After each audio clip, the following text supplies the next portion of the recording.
என் தங்கமே, உன் அப்பன் கருப்பன் உன்னைத் தேடி தினமும் வந்து கொண்டிருக்கின்றேன். எப்பொழுதும் உனக்கான நல்ல வாக்கினை இந்த கருப்பன் தந்து கொண்டிருக்கின்றேன். ஆனால் ஒருபொழுதும் இந்த கருப்பன் உன் வாழ்க்கையில் நடக்கின்ற விஷயங்களை எடுத்துச் சொல்கின்றேனே தவிர யார் வாழ்க்கையையும் அழிப்பதாக கருப்பன் சொன்னது கிடையாது. யாரும் நன்றாக இருக்கக்கூடாது என்று சொல்லி கருப்பன் ஒருபொழுதும் எண்ணியதும் கிடையாது. ஆனால் இன்று உன் அப்பன் கருப்பன் ஒருவருக்கு சாபம் விட வந்திருக்கின்றேன். சாபம் என்பது என்னவென்று உனக்கு நிச்சயமாக தெரியும் அல்லவா? நாம் எந்த விஷயத்தை அவரிடத்தில் சொல்கிறோமோ, அவர் எப்படியாக மாற வேண்டும் என்று நாம் சொல்கிறோமோ, அந்த விஷயம் அதுவாகவே மாறிவிடுவதற்கு பெயர்தான் சாபம். அது நல்ல விஷயத்திற்காகவாவது அல்லது கெட்ட விஷயத்திற்காகவாவது இங்கு சொல்கிறோமா என்று கேட்டால் எல்லோருமே கெட்ட விஷயத்தை செயல்படுத்துவதற்குத்தான் சாபம் விடுகின்றார்கள். யாரும் யாரையும் நல்ல விஷயத்திற்காக சாபம் கொடுத்து இந்த கருப்பன் நான் பார்த்தது கிடையாது. என் குழந்தை, நீயும் ஒருபொழுதும் இது போன்ற ஒரு விஷயத்தை பார்த்திருக்கவும் மாட்டாய். ஆனால் உன் அப்பன் கொண்டு வந்திருக்கின்ற இந்த சாபத்தை நான் யாருக்கு கொடுக்க போகிறேன், எதற்கு கொடுக்க போகிறேன் என்பதனை நிச்சயமாக தெரிந்து கொள்ள வேண்டும். எதனால் அவர்களுக்கு இப்படி ஒரு கஷ்டத்தை கொடுக்க வேண்டும் என்று நான் நினைத்து விட்டேன், அல்லது எதனால் அவர்களுக்கு இப்படி ஒரு சந்தோஷத்தை கொடுக்க வேண்டும் என்று நான் நினைத்து விட்டேன் என்பதனை நீ இன்றே தெரிந்து கொள்ள வேண்டும். கருப்பா, யாருக்கோ நீ சாபம் விடுகிறாய் என்று சொன்னவுடன் என்னை அழிக்க நினைப்பவருக்குத்தான் நீ சாபத்தை கொடுக்க போகிறாய் என்று நான் சந்தோஷப்பட்டேன். ஆனால் நீ சொல்வதை பார்க்கும் பொழுது எனக்கே இப்பொழுது குழப்பமாக இருக்கின்றது. நீ சொல்வதை பார்த்தால் என்னுடைய எதிரி வாழ வேண்டும் என்று நீ அவர்களை ஆசீர்வதித்து விடுவாயோ என்ற பயம் எனக்குள் வந்துவிட்டது என்று என் குழந்தை, நீ சொல்வதை உன் அப்பனால் புரிந்து கொள்ள முடிகிறது. என் குழந்தையே, எந்த ஒரு விஷயத்தையுமே முழுமையாக கேட்பதற்கு முன்பாக நீயாகவே ஒரு முடிவுக்கு வந்து விடாதே. உன்னை சுற்றி என்ன நடக்கிறது, ஏது நடக்கிறது என்பதனை புரிந்து கொண்டு இந்த வாழ்க்கை உனக்கு என்ன தருகிறது என்பதனை நீ தெரிந்து கொண்டு அதனால் உன் வாழ்க்கையில் இந்த கருப்பன் என்ன நடத்துகிறான் என்பதனையும் நீ தெரிந்து கொள்ள வேண்டும். என் குழந்தையே, பொதுவாகவே ஒருவரை வாழக்கூடாது என்று சொல்வதை விட வாழ்ந்துவிட்டு போ என்று நாம் சொல்லும் பொழுது நமக்கே மனதிற்குள் ஒரு ஆறுதல் கிடைக்கும்.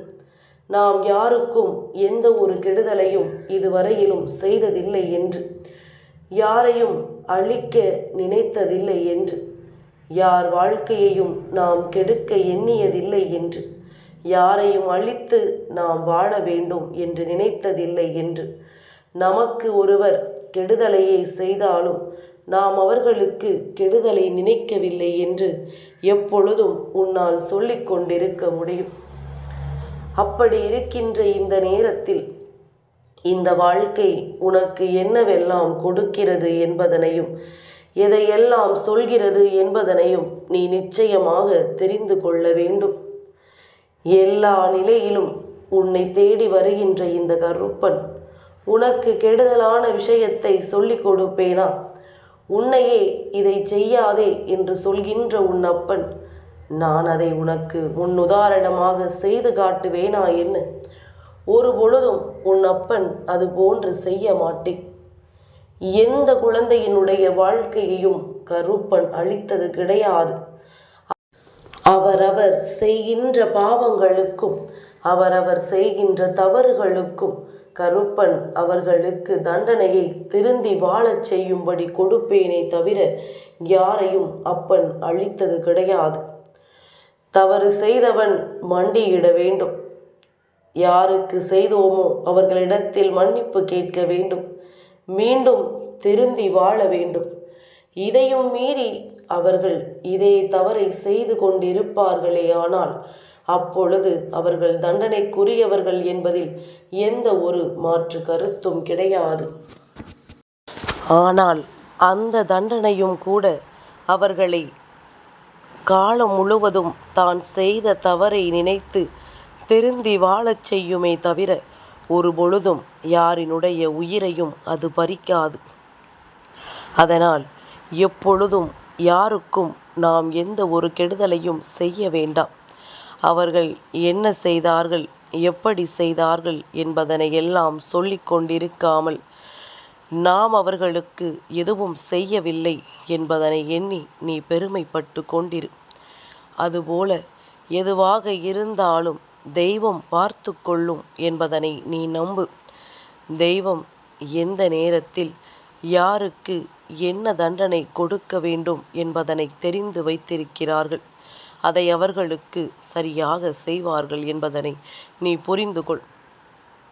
என் குழந்தையே, இன்று உன் அப்பன் கொடுக்கின்ற சாபமானது உன்னுடைய வாழ்க்கையில் இதுவரையிலும் உன்னை காயப்படுத்திய ஒருவருக்கும் உன்னை சந்தோஷப்படுத்திய ஒருவருக்கும் புரியவில்லையா?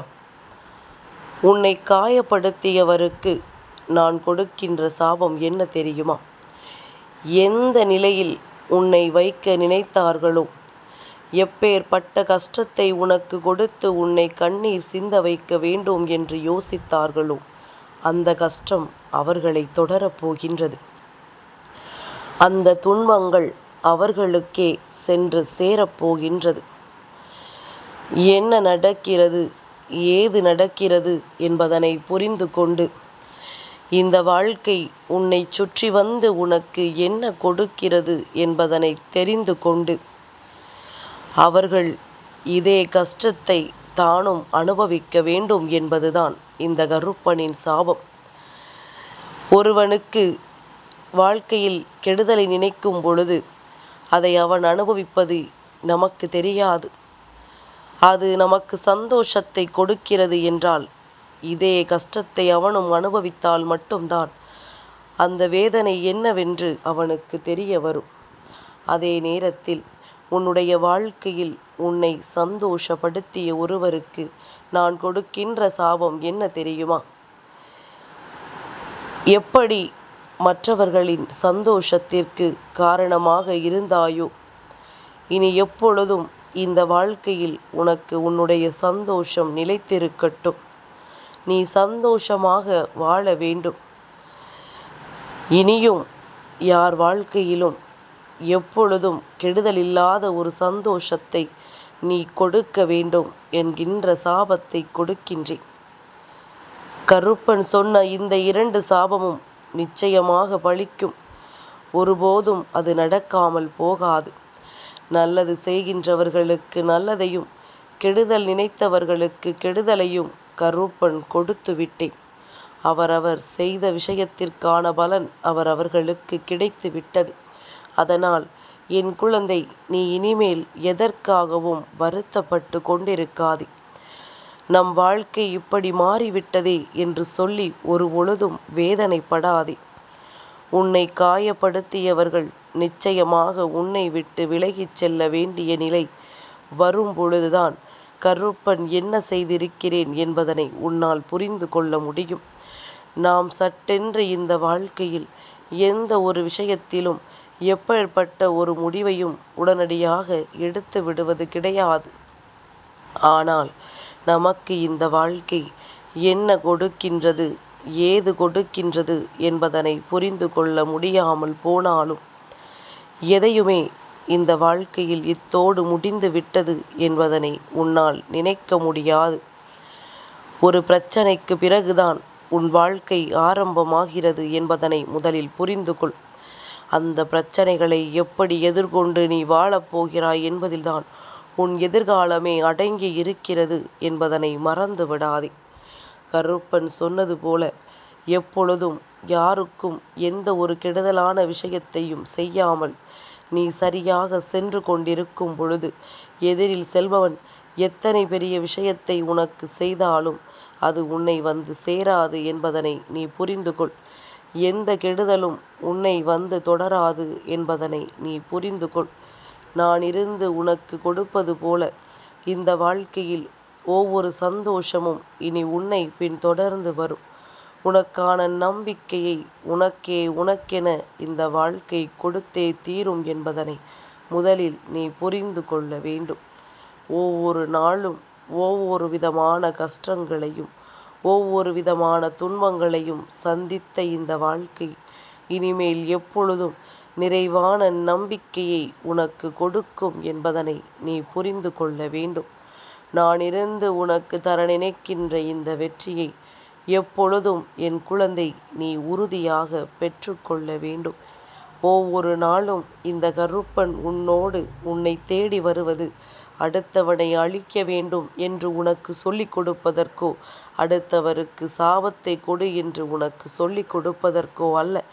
என் குழந்தையே, இதை செய்யாதே, எதை செய்ய வேண்டும் என்று உனக்கு சொல்லிக் கொடுக்கத்தான் இந்த கருப்பன் வருகின்றேன். கருப்பண்ணசாமி உன் வாழ்க்கையில் நடத்துகின்ற ஒவ்வொரு விஷயங்களும் உன்னை நல்வழிக்கு கொண்டு வந்து சேர்க்க வேண்டுமே தவிர ஒருபொழுதும் உன்னை தீய வழிக்கு அழைத்து செல்லக்கூடாது. சரியான விஷயங்களை உனக்கு எடுத்துச் சொல்ல வேண்டுமே தவிர ஒருபோதும் தவறான விஷயங்களை உனக்கு கொண்டு வந்து கொடுத்து விடக்கூடாது. நல்லது நடக்க வேண்டி என்றென்றும் நீ இந்த வாழ்க்கையில் அத்தனை விஷயங்களையும் பெற்றுக்கொள்ளும் வரை எப்பொழுதும் மனமகிழ்ச்சியோடு நீ இருந்து விட்டால் அது போதும். இந்த கருப்பன் தான் நினைத்ததை சாதித்து விட்டான் என்ற மகிழ்ச்சியோடு இருப்பேன். அப்பனின் ஆசைகளும் அதுதானே. என் குழந்தைகள் சந்தோஷமாக இருந்து விட்டால் அதை எண்ணி இந்த கருப்பன் நானும் மகிழ்ச்சி அடைவேன் அல்லவா? அதனால் ஒரு பொழுதும் இந்த வாழ்க்கையில் உனக்கு எந்த கெடுதலும் நடக்காமல் நீ எப்பொழுதும் பெருமகிழ்ச்சியோடு வாழ்ந்து கொண்டே இரு. நான் உன் வாழ்க்கையில் தர வேண்டும் என்று நினைக்கின்ற வெற்றியை நிச்சயமாக உன்னிடத்தில் ஒப்படைக்க வருவேன். எங்கும் என் பிள்ளையை நான் விட்டுவிட மாட்டேன். கருப்பா, நீ சொல்வது எல்லாம் சரிதான். ஆனால் எனக்கு இவர்கள் சாபம் கொடுக்கிறார்களே, நான் வாழக்கூடாது என்று நினைக்கிறார்களே, அப்படியானால் அந்த சாபமும் பழிக்கத்தானே செய்யும் என்று என் குழந்தை நீ நினைக்கிறாயல்லவா? ஒருபோதும் பழிக்காது. யாருடைய மனதிலும் உண்மையும் நேர்மையும் இருக்கிறதோ, யார் மனதில் உண்மையாகவே தெய்வத்தின் மீது நம்பிக்கை இருக்கின்றதோ, யார் மற்றவர்களுக்கு உண்மையாக இருக்கின்றார்களோ அவர்கள் கொடுக்கின்ற சாபம் மட்டும்தான் பலிக்கும். அவர்களுக்கு மட்டும்தான் தெய்வம் உடனிருந்து இதனை சொல்லிக் கொடுக்குமே தவிர வேறு யாருக்கும் இது போன்ற சக்திகள் கிடைப்பதில்லை. வேறு யார் கொடுக்கின்ற சாபமும் இங்கு பலிக்கப் போவதும் கிடையாது என்பதனை முதலில் நீ புரிந்து கொள். அதனால் என்னை பார்த்து அவர் அப்படி சொல்லிவிட்டார் என்று சொல்லி வருத்தப்படாதே. நீயாக இருந்து உன் வாழ்க்கையின் முன்னேற்றத்தை நோக்கி பயணம் செய்து கொண்டிரு. நிச்சயமாக எந்த சாபமும் உன்னை வந்து சேராது. அப்பன் நான் இருக்கும் பொழுது என்னை தாண்டித்தானே உன்னிடத்தில் எதுவும் வந்து சேர வேண்டும். அதனால் எந்த நிலையிலும் இந்த வாழ்க்கை உனக்கு எந்த துன்பத்தையும் கொடுக்காது என்பதனை புரிந்து கொண்டு உனக்கான வெற்றியை உறுதி செய்ய நீ முன்னேறி வந்து கொண்டே இரு. இந்த கருப்பனின் ஆசிகளால் உனக்கு எப்பொழுதுமே நல்லதே நடக்கும். இந்த கருப்பனின் ஆசிகளால் என்றென்றும் இந்த வாழ்க்கை உனக்கு பேரதிசயத்தை கொடுக்கும் என்பதனை என் குழந்தை நீ புரிந்து கொண்டால் அதுவே போதும். உன்னை காயப்படுத்தியவர்கள் எல்லாம் அதற்கான நேரம் வரும்பொழுது நிச்சயமாக மனம் வருந்துவார்கள். யாரும் நம்மை எதுவும் செய்து விட்டார்களே என்று எண்ணி வருத்தப்பட்டு கொண்டிருக்காதே. உனக்கு நடக்கப் போகின்ற விஷயங்கள் அத்தனையுமே உன்னை நிச்சயமாக சந்தோஷப்படுத்தும் என்பதனை நீ புரிந்து கொண்டால் அதுவே போதும். இந்த கருப்பன் நினைத்து உனக்கு நடத்தக்கூடிய ஒவ்வொரு வெற்றியும் உன்னை பெருமகிழ்ச்சி படுத்தும் என்பதனை நீ புரிந்து கொள். கருப்பன் நினைத்து உன் வாழ்க்கையில் சாதிக்கக்கூடிய ஒவ்வொன்றும் உன்னை நிச்சயமாக இனி எந்நாளும் பெருமகிழ்ச்சியில் தள்ளிவிடும் என்பதனை புரிந்து கொள். என் தங்கமே, இந்த கருப்பனின் ஆசீர்வாதங்கள் என்றென்றைக்கும் உனக்கு முழுமையாக கிடைத்து கொண்டே இருக்கும்.